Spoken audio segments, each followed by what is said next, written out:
بسم الله الحمد لله والصلاة والسلام على رسول الله وعلى آله وصحبه ومن والاه اما بعد.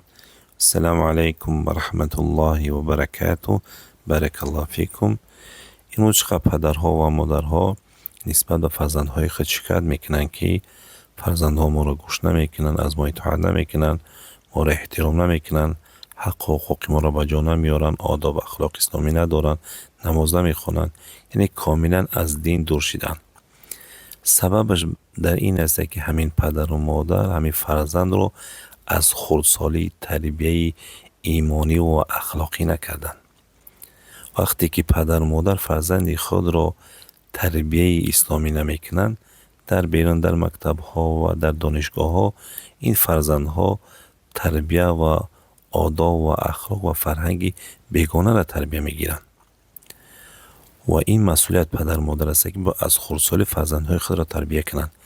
یک قصه حضرت عمر خیلی قصه مشهور است که حضرت عمر یک نفری را در یک شهر رئیس گذاشته بود و یک روز اومد که حضرت عمر در خانه خواب است و در بالای سر حضرت عمر کودک ها بازی میکنن و او رئیس همی کار یک چیزی ناپسند دونست و حضرت عمر رضی الله عنه از او پرسید که تو با خانواده خود چه معامله میکنی؟ او گفت که هر وقتی من داخل خانه میشم دیگه در خانه کسی صحبت نمیکنه، همه خاموش میسن. حضرت عمر رضی الله عنه او را از همین کارش برکنار کرد.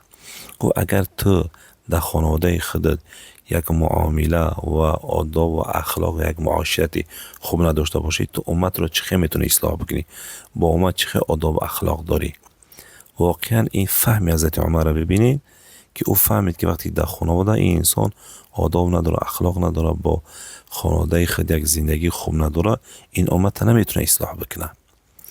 و هر یک پدر و مادر وظیفه دار است که از خردسالی فرزندهای خود را تربیت کنه، با آنها معامله و معاشرات خوب داشته باشند تا اینکه یک فرزند سالم تربیت شود.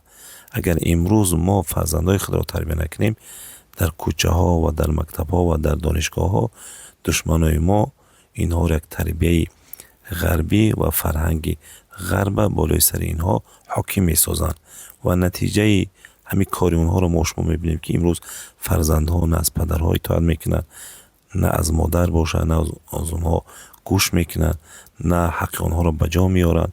هر وقتی که بخوان میرون، هر وقتی که بخوان میآین، هر وقتی بخوان خواب میکنن، هر وقتی بخوان از خواب بلند میشون. یعنی کاملا یک زندگی غربی را انتخاب کردگیان.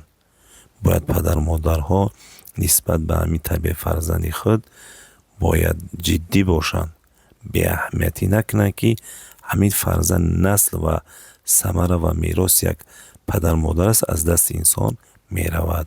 بارک الله فیکم.